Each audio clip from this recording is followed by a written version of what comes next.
The orange and silver car of Selby Adams against the orange and black car of Mitchell. Great start from Joe Endrisk there in third grid position. And, it's getting a bit racy there further back. Jamie Finesse having a big peekaboo down the inside from grid 5. Oh, there was some hip and shoulders then too, and that looked like Levitt getting a little bit of a helping hand from one Mr.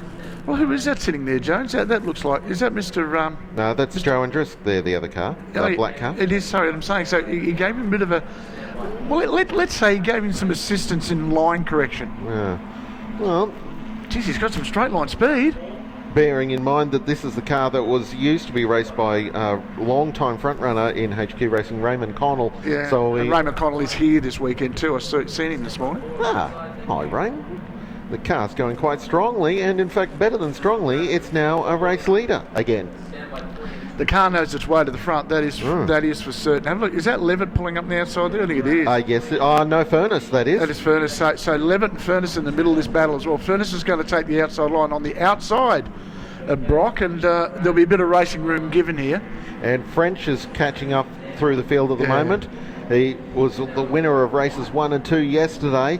The black number 13 car with the green trim.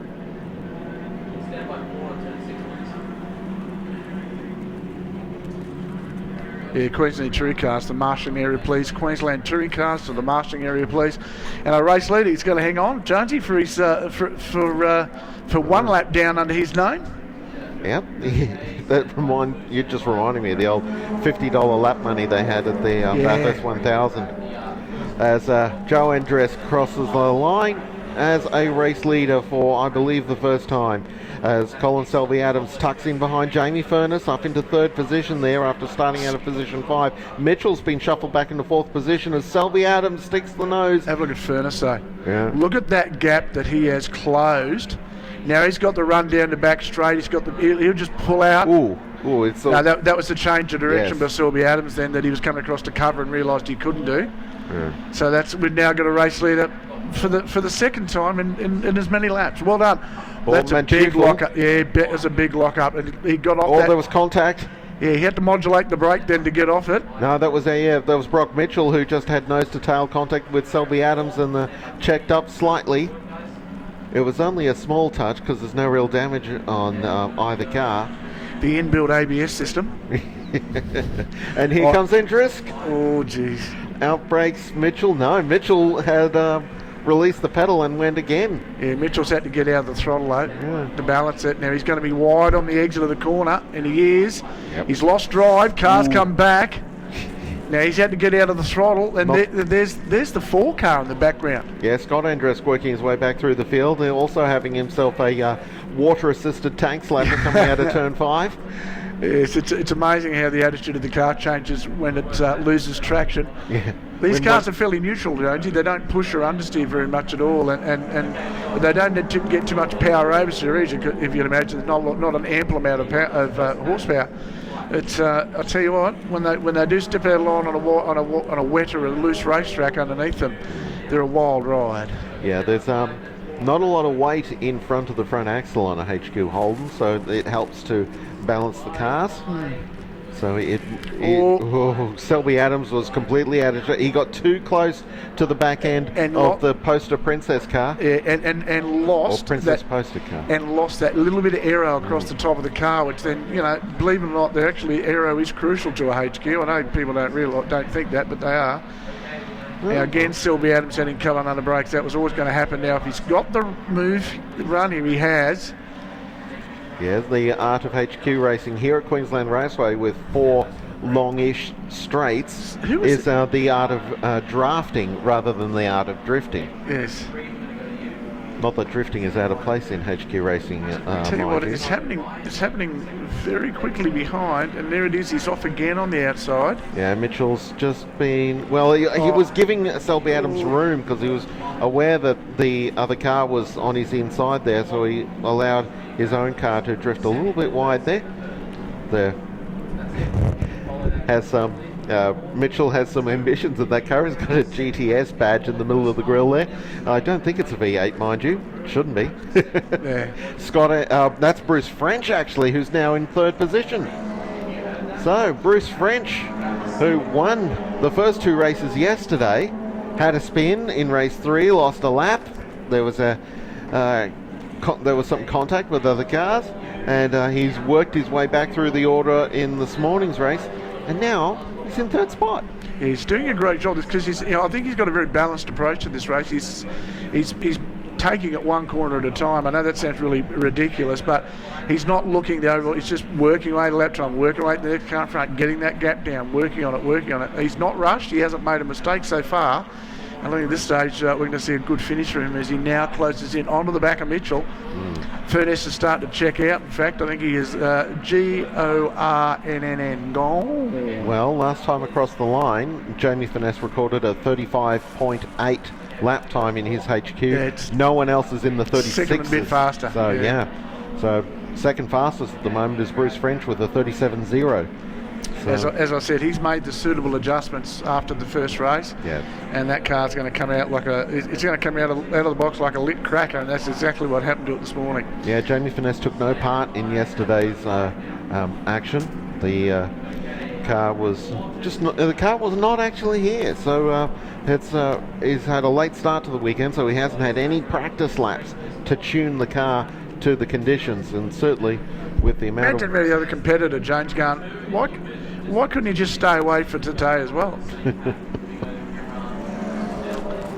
So race leader, you can see him there in the foreground. This is going to disappear on these guys. He's got a nice gap. Look at the attitude of a Kiwi through the corner. Yeah, they do lean a bit like sometimes the handling looks more like a boat than or maybe I should say ship rather than a racing car. A barge. And but nonetheless, they're a great racing category. Probably the largest single category in Australia, to be honest. Comfortably. And it never looks like we're going to run out of bits. I say that because there's that many cars that are just that are being saved now. Someone's got to get the stage where we send these panels over to Thailand to get them built. Because we're not going to be able to we can't manufacture them generally in Australia, so they'll be going off to be aftermarket panels for HQ, surely. They've had to do it with other categories now. In fact, we were just talking about the one make Nissan category out of Victoria with the Pulsars. They chose that because of the availability of aftermarket parts for them. All right, race leader is out in front and gone. That is Jamie Furness. Fastest man on the track is French with the 35.09 at the moment. So he is the hot shoe shuffle at the moment. That is the black car off the green on an in shot there, the number 13 car. Yeah, Mitchell's into the 35s now as well, though. But French is the man on the charge. 0.8 of a second faster than Mitchell ahead of him. He's got good straight line speed, but I think he's been using the draft to affect that. Mitchell's been on his own. Mitchell's come across to cover him there. Now French has died back out the other side. Now Mitchell can't come across any further. He's got to hold that line. In fact, well, there's an interesting state of play because Mitchell come back out to take the line. Selby Adams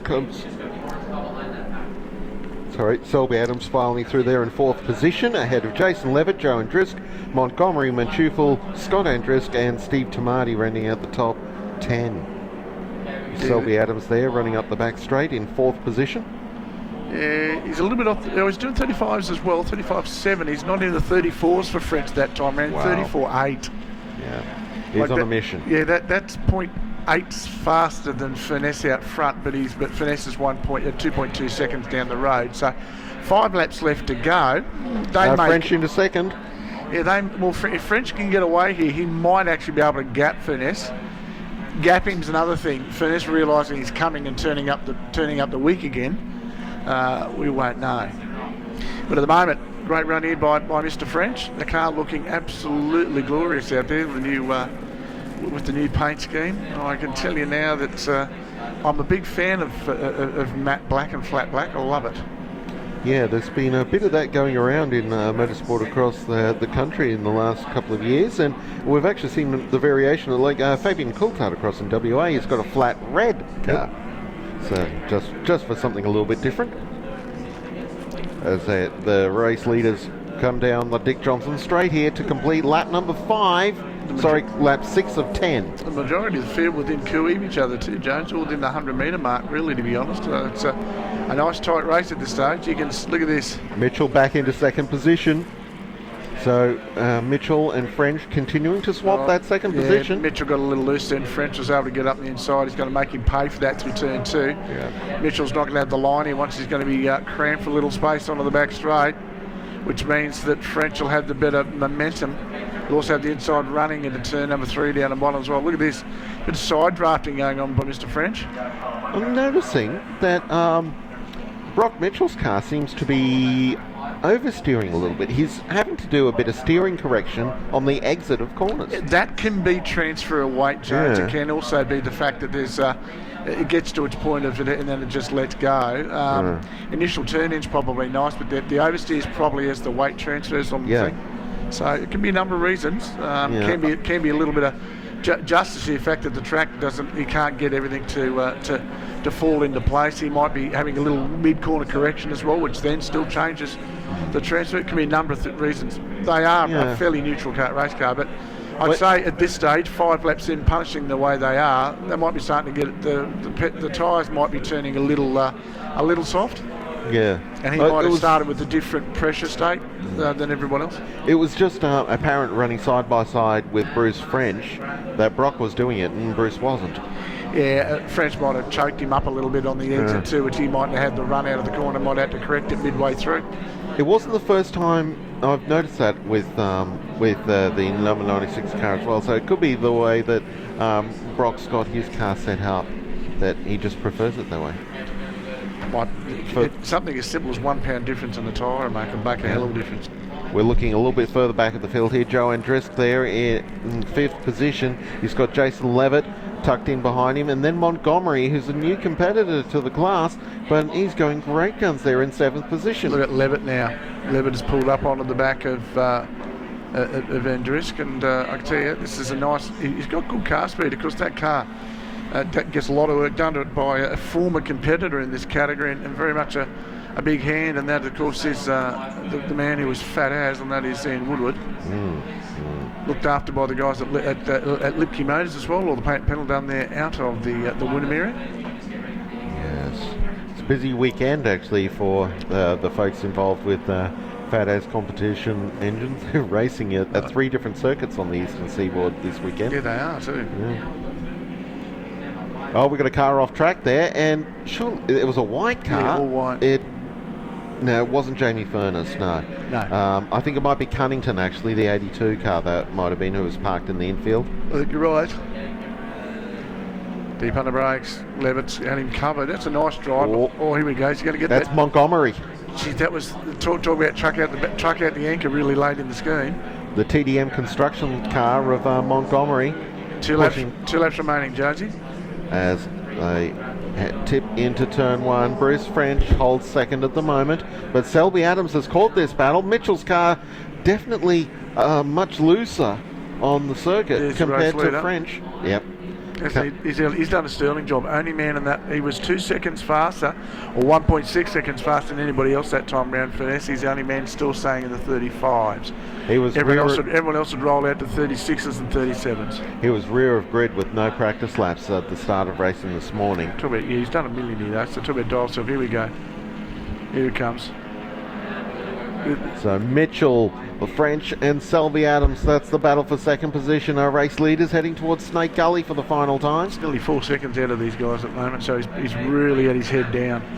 Yeah, Furness disappears out of camera ahead of this 3-car battle, and then there's a second 3-car battle squabbling over 5th position. So there's going to be lots of action in the back half of That is nice work then too by French. He choked him up on the outside? Yes, he did.